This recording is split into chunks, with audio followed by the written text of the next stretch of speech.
सभी आंगनबाड़ी सेविका सहायिका मिनी बहनों का आज के इस वीडियो में बहुत बहुत स्वागत है। आज की जो खबर है वो केवाईसी प्रक्रिया सरल करने की मांग। तो ये बहनों का जो कदम है, जो प्रयास है, बहुत अच्छा है। रीजन हम देते हैं कि ई केवाईसी करने पर बहुत सारी दिक्कतें आ रही। कोई भी बहन होगी, कोई भी बहुत होशियार, बहुत टैलेंटेड बहन होगी, तब भी नहीं कर पाएगी। वजह क्या है कि बच्चों के जो आधार हैं, बच्चे के तो बने नहीं होते हैं। उनके माता होते हैं। 50% माता पिता के भी नहीं आपको मिलेंगे, क्योंकि कहीं कहीं ऐसा होता है कि अरे मम्मी के लगे होते हैं तो वो चल जाता है मम्मी, क्योंकि घर पर रहती है। लेकिन अगर पापा के लगे होते हैं तो पापा तो भाई काम पर जाएंगे, वो कमाएंगे नहीं तो खाएंगे क्या। और जहाँ मम्मी पापा का ही तो हो तो चलो चलता है, उसमें दादा का दादी का भी लगा है। अब क्योंकि दादा दादी जो होते हैं वो तो मिल तो जाते हैं, लेकिन रीजन अब क्या होता है कि कहीं कहीं चाचा के भी लगे हैं, बुआ के भी लगे हैं, और बुआ के अलावा चाची के भी लगे हैं। तो जो लोग प्रॉपर तो घर पर रहते नहीं, भाई राशन कोई 1 महीने पहले फिक्स तो होता नहीं, 2-4 दिन के बाद ही पता चल जाता है कि ड्राई राशन वितरण होने वाला है। तो अब ड्राई राशन 1 किलो दाल या दरिया या रिफाइंड के लिए कोई प्रदेश से तो चला नहीं आएगा। तो जो चेहरा प्रमाणीकरण है वो कैसे हो पाएगा। और दूसरा रीजन है कि एक केवाईसी जो करना होता है, ओटीपी वाला सिस्टम, ओटीपी वाला भी उसको गार्जियंस मोबाइल साथ लेकर जाते हैं।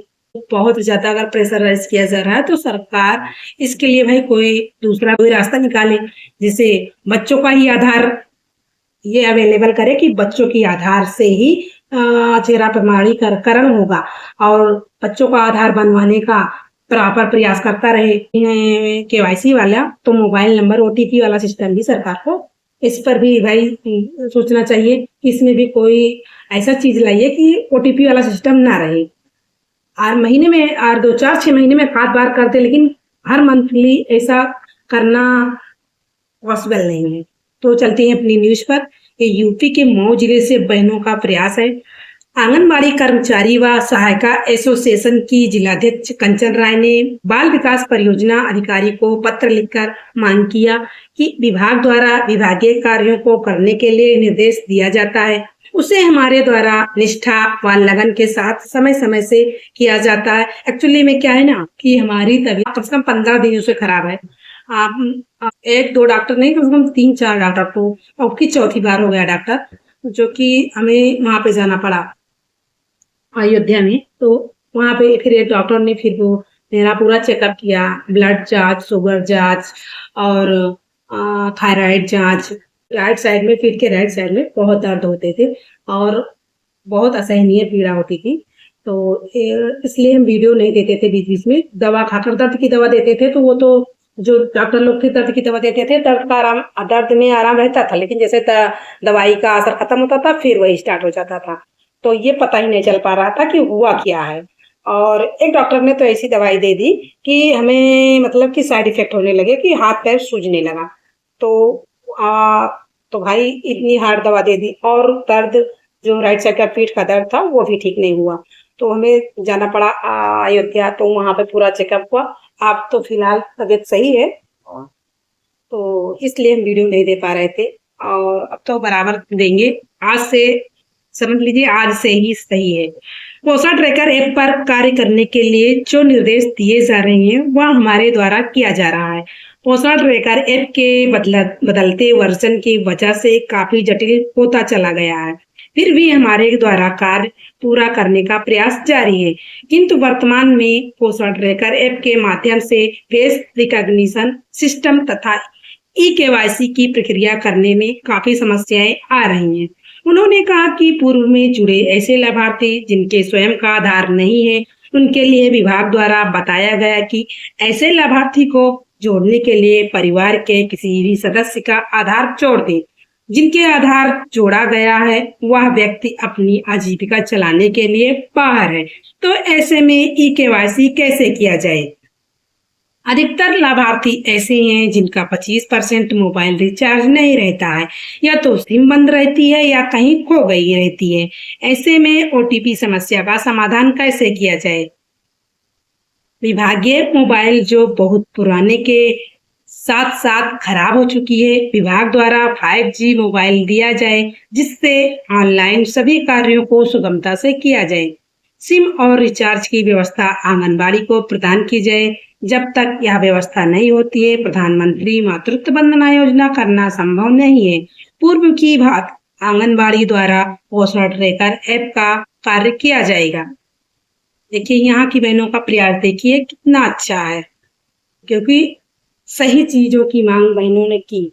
भाई जब हम अपनी परेशानी बताएंगे नहीं तो कोई क्या समझेगा। जैसे बच्चा होता है, बच्चा जब भूखा होता है, जब रोता है, तभी माँ को ज्यादातर माएँ तभी दूध देती हैं। तो सेम चीजें है कि भाई जो काम सरकार करवा रही है पहले उसकी सुविधाएं दे। न्यूज है यूपी के आजमगढ़ जिले से।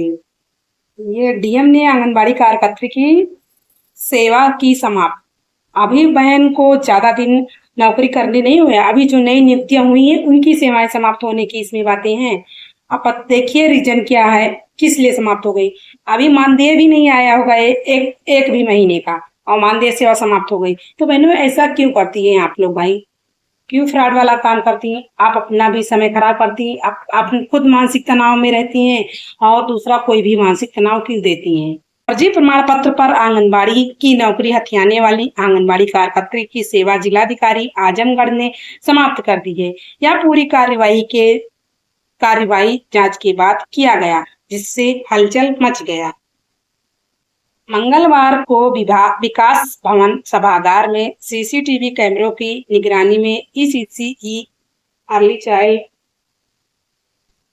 जिलाधिकारी रविंद्र कुमार ने बताया कि तरवा परियोजना के रिक्त आंगनबाड़ी केंद्र रोवा पार्क पर पूजा कुमारी की बीपीएल वरीयता के आधार पर आंगनबाड़ी कार्यकर्त्री के पद पर नियुक्ति की गई थी। उनकी नियुक्ति के लिए 1 अप्रैल 2025 को योगदान पत्र जारी किया गया था। हालांकि नियुक्ति के बाद जितेंद्र सिंह निवासी शाहपुर परगना देवगांव तहसील लालगंज ने शिकायत दर्ज की कि पूजा कुमारी ने एक ही माह में 2 अलग अलग आय प्रमाण पत्र फर्जी तरीके से बनवाकर नौकरी हासिल की। शिकायत की जांच सही पाए जाने पर हुआ एक्शन। जांच के दौरान मामला सही पाया गया, जिसके तहत जिलाधिकारी रविंद्र कुमार तृतीय ने सेवा समाप्ति का आदेश जारी कर दिया, क्योंकि नियुक्ति आदेश में स्पष्ट था कि यदि कोई दस्तावेज या सूचना असत्य, फर्जी या कूट रक्षित पाई जाती है तो नियुक्ति रद्द कर दी जाएगी। शासनादेश के प्रावधानों के अनुसार आय प्रमाण पत्र निरस्त होने के बाद जिला कार्यक्रम ने पूजा कुमारी को पक्ष रखने के लिए नोटिस जारी किया। उनके जवाब के आधार पर और शासनादेश के अनुरूप जिलाधिकारी ने पूजा कुमारी के मानदेय आधारित सेवा समाप्त करने का अनुमोदन किया। बताइए बहन को कितनी खुशी रही होगी कि नौकरी मिल गई और खुशी के एक भी पैसे ना ले सकी और सेवा समाप्त हो गई। कोई अच्छा काम करोगे तो अच्छा फल मिलेगा। अब भाई गलत तरीके से कुछ भी करोगे बाद में तो कल उसका रिजल्ट भी गलत ही होगा। तो आज की न्यूज़ बस यही तक, नेक्स्ट मिलेंगे अगले वीडियो में। वीडियो देखने के लिए आप लोगों का धन्यवाद।